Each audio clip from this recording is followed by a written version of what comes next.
Hi Sean, and welcome to DJ's Denim and Leather. Thank you for agreeing to do an interview on this week's show. Thank you. It is a pleasure to be here. It's great to be on the show, and hello, fans of Nawabum everywhere. Right then, Sean, can you, for the benefit of myself and the listeners, tell me the origins of the band, if you would, please? Yes, Sacred Alien were formed in 1980. Now, I joined the band, actually. They were a three-piece, and Ted, the guitarist, Chris, the drummer, and at the time, Dave Clues, the bassist, they'd known each other for years. And Ted and Chris were in a band called Silverthorn. They played a few gigs, and they decided to form a three-piece. So they were going to be like a power trio, because Ted, the guitarist, sings. So they've been working on this new band, and they came up themselves with the name Sacred Alien one night in a pub in Didsbury somewhere. And I was going to college. I was fulfilling the cliche of being an art student who was into science fiction and fantasy and heavy metal. On a day out, we went on an art trip to London. Mm-hmm. On the way home, I sat opposite this guy who I thought, oh, he looks really cool. He had big long hair, and he was messing about with his mates. You know the little milk cartons that you get on trains? I bet you get them on airplanes as well. He had two of these little milk cartons set up as a double bass drum kit, and was kind of doing like a little on this mini drum kit. He was kind of miming along to something someone was playing on a little radio. And I thought, this guy's nuts and quite cool. I quite like this. And he was obviously, into rock music. So I started talking to him. And his mates kept referring to him as Neil. Oh, yeah, go on, Neil. Oh, yeah, give it some, and all this. And so I thought, I never really asked, but I assumed this guy's name was Neil. And we said, I said, oh, yeah, I'm a singer. I've been in bands. He said, oh, I've got a band. I'm the drummer in the band. And we parted company. Next day at college, I went, I really must find this guy again. I really like him. And I saw one of the mates who'd been sat with him, and I went up to this guy and I went, oh, I'm trying to find Neil, because I'd like to come and sort of see his band or see if they want a singer or something. And he went, Neil? What do you mean, Neil? I don't know anyone called Neil. And I went, the guy, he was like long hair, he was drumming. He went, oh, right, Chris. Oh, yeah, we were messing about calling him Neil because he's absolutely obsessed with Neil Peart. Okay. That immediately struck a chord with him, so I was like, oh, he likes Rush as well. This is getting better. So I managed to track him down. He called me, and I went along to meet these three guys, and we hit it off straight away. And that was the formation of the band. I was 16 years old. They were a little older. They were like 18, 19 at this point. And it was really the first sort of, what I would consider a professional level band that I'd been in. And we were within 2 months, we were out playing gigs. Brilliant. So who do you feel was probably influential at the early stages of the band then? I think we all came together with a love of Rush, certainly. Bebop Deluxe was a big influence on Ted. Okay. Bill Nelson's guitar playing, he absolutely loved that. So but we also liked all the usual suspects. So we were really into Iron Maiden, what they were coming out with at that time, because they'd only been really, Soundhouse Tapes was out, I think, at that time, and I'd bought the Def Leppard Bludgeon Refoler EP. So we were quite excited about what we were seeing in sounds. Kerrang wasn't even born then, but Jeff Barton was writing in sounds about all these bands. So we were quite excited about what we were seeing there. One of my favourite bands at that time was Witchfind. I absolutely love them. So they were like, I was like, oh, if they can do it, if they can release their own stuff, we can. So we came together with a love of really all rock music, but particularly stuff that had a little bit more of an arty edge, like Rush, like Bebop Deluxe, bands like this. I brought, I was a big Van Halen fan as well, so I wanted to be all like theatrical on stage and jumping around, and and that sort of meshed together. But really, we just ploughed our own furrow very much right from the beginning. Well, yeah, absolutely. And it sounds like the bands that you've sort of mentioned, quite a few of them were quite in their infancy themselves, at the time, or hadn't been going too long. Some of them, Van Halen for sure, had only been sort of on the scene a couple of years, really, hadn't they? Yeah, absolutely. I mean, they only really appeared a couple of years before, like 1978 Yeah. was when a friend of mine who'd been to see Black Sabbath came home, and I met him after school the next day, and he said, "I've just been to buy the album." I went, "What album?" He went, "The band I saw last night supporting Sabbath." And I had a ticket for the next gig. They were coming back to Manchester like in 2 months. And he went, It's changed my life. I went, whoa, what is this band? And he dropped the needle on Running with the Devil. And oh my God, I couldn't believe what I was hearing. It was the most incredible experience. Still, when I listen to that now, that moment comes back to me. So yeah, Van Halen were hugely influential because although I was into Sabbath and Purple and all the bands you were expected to be into if you followed heavy metal, when Van Halen hit, there was a level of energy and youthful exuberance to them that somehow didn't exist in the other bands. Hot on the heels of that came Iron Maiden and Def Leppard. Different sound, but still with that level of almost punk rock exuberance and can-do and, energy. That was the thing that was most exciting about that. So yeah, all of these new bands were really firing us up to emulate that, or at least express ourselves in the same way. Absolutely. Obviously, the band name makes this question a bit of a must-ask, really. But the alien concept, was it something that you felt would make the band sort of unique, or and sort of a theatrical stage presence? Is that what you were kind of looking for? I can honestly say it wasn't something that we did on purpose. Right. Okay. The band name came before the concept, if you see what I mean. Right. Yeah. I joined and the band had already been named, but it instantly appealed to me. I instantly thought, that's a great name. I love the sound of that. And I brought with me a love of science fiction and fantasy, and just I wasn't ever going to be writing songs about "I love you, baby, yeah, yeah, yeah." That's never been I can appreciate those kind of songs, certainly, but I was getting off on stuff that was a little deeper or a little bit more of a storytelling vibe. I would rather go Stargazer than Fool for Your Loving. You know what I mean? That's me for the sort of thing I like. But the name just seemed to slot in with me, and I pointed my writing and my sort of theme of the songs towards that name. Right. So the name really led it. It was just like, hey, that's a cool name, let's go with that. But from the name came the direction of the writing and the concepts of the songs. And I brought theatricality to it anyway. Yeah. I trained as a dancer. I actually was a professional dancer for some time, and a choreographer, and I brought that showbiz to the stage in everything I do. That was just naturally me, and which is why I love being the front man. So with that concept, with that idea of Sacred Alien, I went, right, I'm going full bore on this. And we didn't want to come on stage in just kind of t-shirt and jeans. We wanted to put on a show. We wanted to bring the theatre wherever and however we could. We think, if you come to see a band, great, they're playing great music, but let's give something else. Let's give a big show. Let's give something to remember. And we still do that now. We still have sort of kept that ethos for the live shows we put on these days. Well, absolutely. Okay, then we're gonna have a listen to a first piece of music. Could you tell us what it is and a little bit about it, please? Okay, so the first song we're going to listen to is actually our first single. This is a song that we recorded in 1981. It came out late. It came out early '82, I think, and it got a great review in Sounds. Jeff Barton loved it, and we only did 1,000 copies of this single, and it sold out pretty much straight away. So that was really the beginning of us thinking, now we're serious. Now we've got a single out. This is it. I still like it now. I still love playing it. And we use this to open our show even today. This is Spiritual Planet.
little bit of research, and it said that you actually had 3 singles out.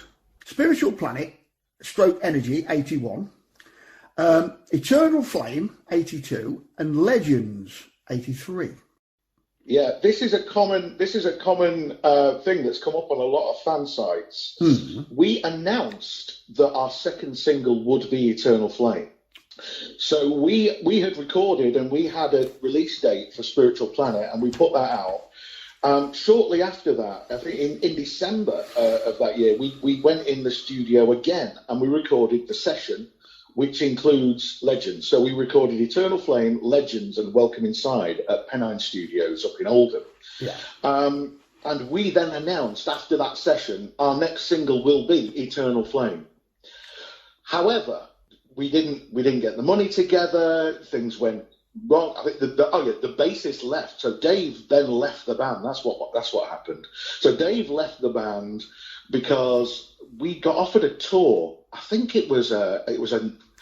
think Toya was involved in this tour or something, but it was like a new wave rock kind of tour, and we were going to be added to the bill. Warren, our manager, had sorted out this thing, and we were all very excited about it. And Dave said, actually, I only really wanted to do this as a kind of part-time thing, so I'm off. So then we were left without a bassist, and we had to turn down the tour. So that kind of put the brakes on releasing Eternal Flame as a single. Months later, once we got a new band together, we were like, well, we need to record some material. And we actually then went in the studio again as the new lineup to record. We weren't happy with what we got. We went, well, it's been ages since we did something. We've got to put something out. And we all thought that Legends, actually, from that session, had stood up better than Eternal Flame. So we put out Legends as our second single. So Eternal Flame as a single, even though it was announced in Sounds and Kerrang, never came out as a single. Right, okay. Was there ever any chance of an album being recorded at the time? We would have loved to have recorded an album at the time. We spent several days traipsing around London, in and out of record company offices, trying to get a deal, because it was a hot time to be a young up-and-coming heavy metal band at that moment. Iron Maiden were hitting the charts, Def Leppard were hitting the charts, Saxon, it was, record companies were looking for a band to sign. So we, in the sort of summer of 81 through into 82, we were doing the rounds. We went to see everybody, major labels. We were in EMI offices, we went to Ireland, we were at Atlantic, and all over the shop, as well as some of the smaller companies. With our demos and with our first single, saying, here's what we can do. We'd love to, get a deal and produce an album. Sadly, none of them quite saw it. I mean, we were always a little different. Every review I read of us, every write-up of our stuff from that time, they say, hey, give these guys a chance. It's not your normal heavy metal fare, but there's something really interesting here.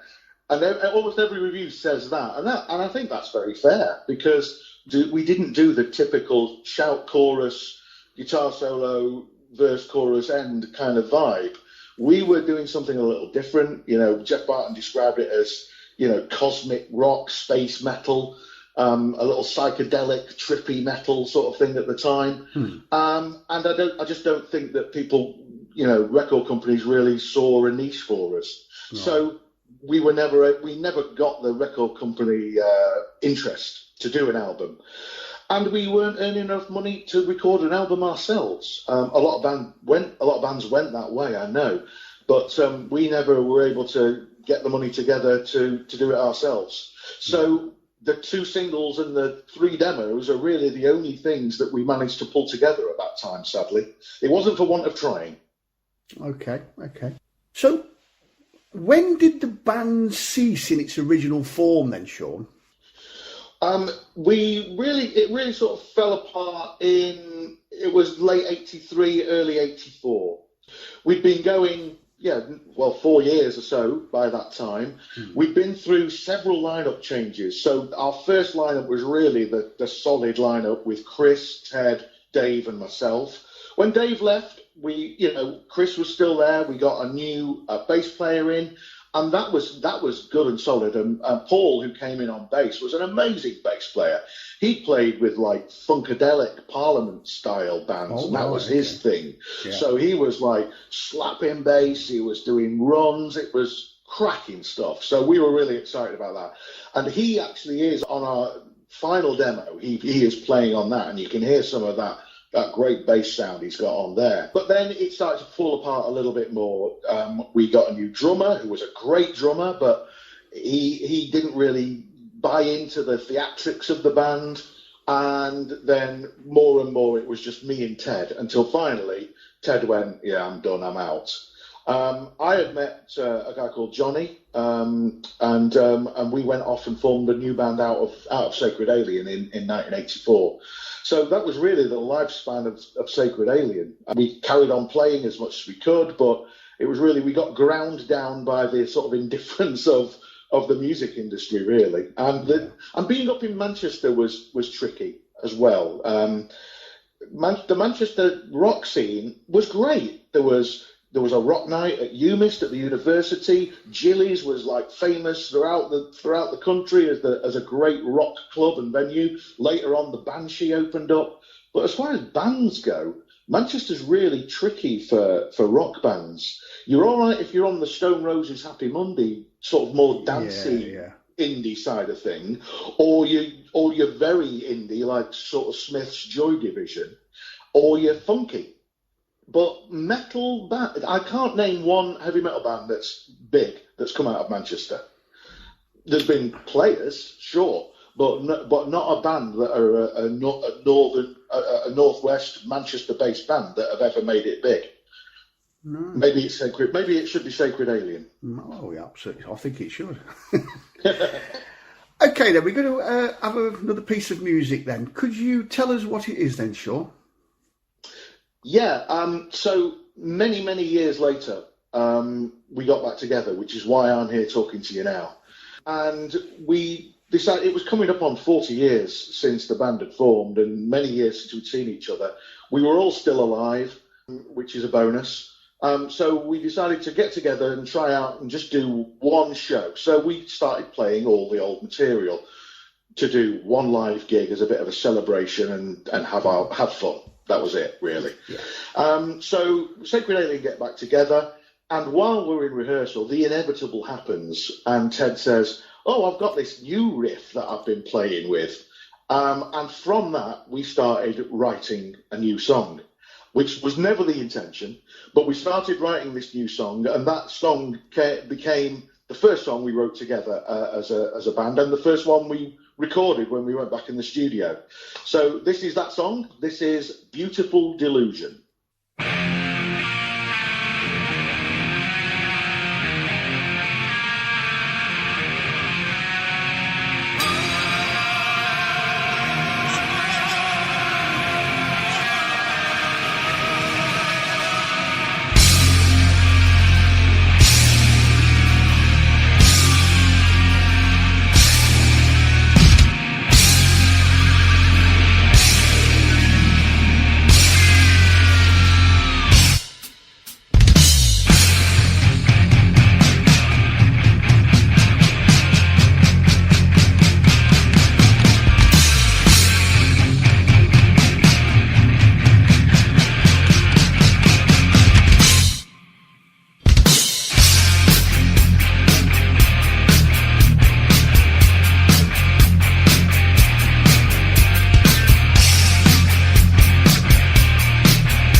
It's my beautiful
Am I right? Your comeback show was April 2019 in Stockport. Yeah, well, our comeback show was really it had been brewing for some time. Chris, the drummer, the original drummer, and I had in the early 2000s, we'd been part of a band called Monkey Gun, which also had Kev from Tyson Dog, the bass player from Tyson Dog. Right, he was in this band. Yeah. Kev Wynn. And it was a rock covers band. And we had a laugh. We played all sorts of venues. We did your classic rock covers. And it was a great little band. We did some stormy shows. Great players, there was a superb lineup. And then Kev said, I'm going to have to step back from this now. So he left the band. The reason that he left was Tyson Dog were getting back together. Right. He said, and we're going to be doing some dates and we're going to be going all over the place. So the band kind of disbanded, no hard feelings. It was only like a rock cabaret band, but that was cool. And I've stayed in touch with Kev all this time. We're good friends. And I could see he was playing these amazing festivals. They were having a great time. And I said to Chris, we should get Sacred Alien back together. This looks great. We've always wanted to do it. Obviously, there's a market there for it. People are interested in the music. So let's get together. Let's just do one gig, and it'll be great to play those songs again. So Ted got involved. We all got together, and that was really it. It was just looking around at the scene that was growing, made us go, "Are we idiots? We've got a name. We've got the songs. We're still all here. We're still all alive. Let's do it. Let's just have fun." And we call a little bit of that energy that we loved so much back then. So that's where the first gig came from. We booked it locally. It's only up the road from where we all live. We still all live in the area as well, which is handy. We were obviously a little nervous. Weren't quite sure how it was all going to play, and it was absolutely rammed. I mean, it was only a small venue, but the manager of the place, it's called the Spinning Top in Stockport. It's well known for live bands. The manager of the place came up to me in the afternoon and he kind of went, "So, how many people do you think you're going to have tonight?" And I went, "Probably 120, 150. And it's about 150 capacity, this place." And he went, "Really?" I went, "Oh yeah, because we've had so many replies on Facebook and da. I said, I'm hoping that everyone who said they're going to come is going to come." And he dashed back off and got on the phone and called in three extra bar staff, because I don't think he quite anticipated that we were going to get anyone in. Anyway, so come the evening, the place was absolutely chocker. People had travelled for miles to come and see this Reformation gig. And it went down a tree. We absolutely loved it. We thoroughly enjoyed ourselves. And we kind of looked at each other at the end and went, well, it would be a shame if we didn't carry this on then, wouldn't it? Oh, brilliant. So off we went again. And it's been, basically straight off the back of that, I got a message from Brofest. I was going to come on to that. Yeah, tell me a little bit about that then, Sean.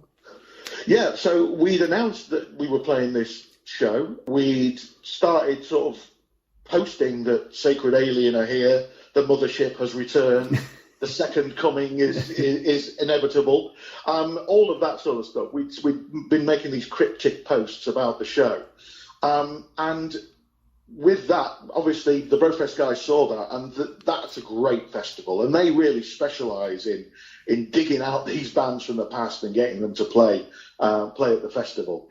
So Stuart Brofest gave me a call and said, "I'd really love to get you on the bill now for next year." And it was within moments of us playing the Spinning Top. So we did the Brofest gig as well, which was another level. It was superb. To me, really the most exciting thing at these gigs is meeting people who are into this music.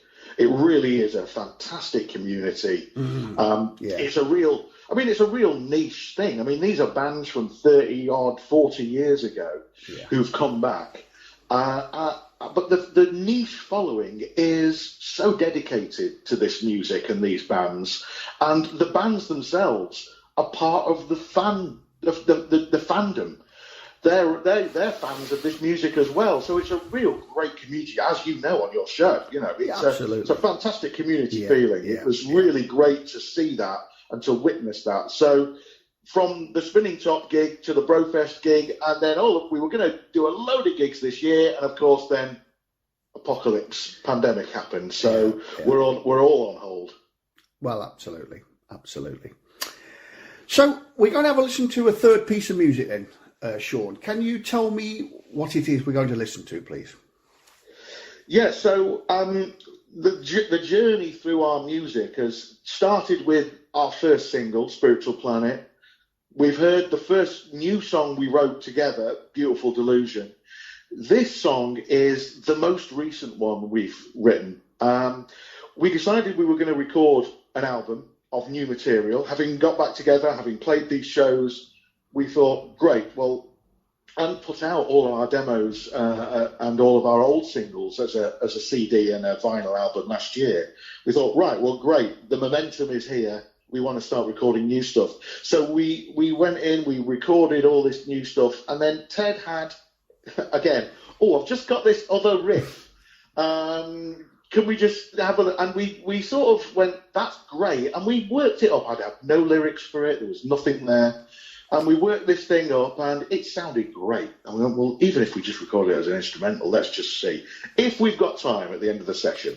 So we had half an hour at the end of the session, and the engineer, Christoph, said, well, do you want to try that track you mentioned? And it sounded great. Well, to our ears anyway. So I started working at home on some lyrics and then went back in to record the vocal on the track. And it came together beautifully.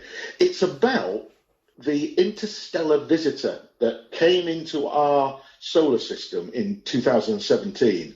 Mm-hmm. There was a lot of talk, and there still is a lot of talk, as to whether this was a random piece of space rock that was flying past, or whether it was signs of intelligent life, because like a deep space probe from an alien world, because of the weird trajectory it took and the weird way that as it went past the sun, it sped up and didn't follow the normal course of a comet or a normal asteroid. So there's a lot of conjecture. Someone's even written a book about how it could possibly be a bit of alien space junk and all of this. So this was a fascinating thing for me. I've read loads of stuff about this. So this is what the song is about, the first visitor from another world. We said Marco, they said Polo. So this is Oumuamua, the Messenger.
At last we hear a voice, a beacon of light cuts through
the sciences cultivated by mankind, astronomy is acknowledged to be, and undoubtedly is, the most sublime, the most interesting, and the most useful.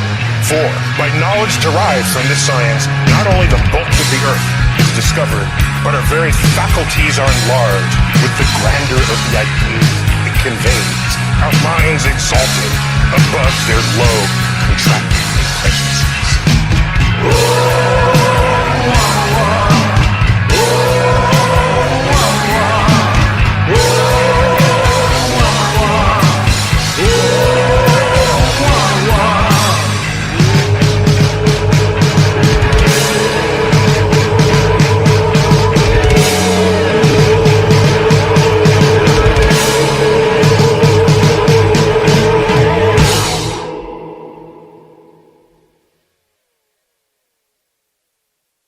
Once we pull out of this lockdown and moving forward, once we can get out playing again, what do you see or hope for Sacred Alien? And also, what messages have you got out there for the fans?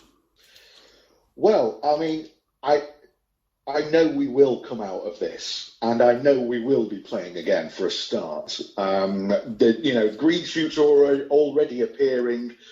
Bands are being booked in, things are happening.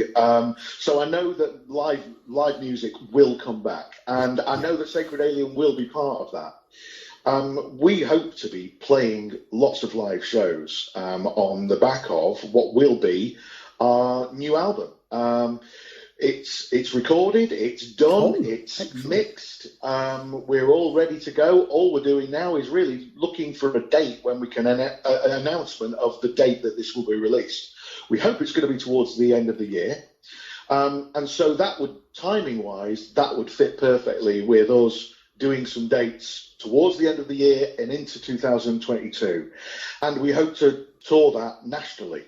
And on that tour, we hope to see as many of you as we possibly can. I mean, I mentioned earlier, and I've spoken about this with the band, and just how grateful we are to be part of this scene, be part of this great scene of new wave of British heavy metal fans and the rock scene in general. It's a great brotherhood. It's a great way of all the other bands kind of getting to know each other. I mean, I've met so many great people at these shows, the few shows that we've done recently. And it really is a great scene. So we can't wait to get back out there and be part of that again. We would love to play as many live shows as we can over the next year. So, I mean, if there are any promoters or venues out there that are looking for bands to be part of their scene, we would love to come and play. So do get in touch.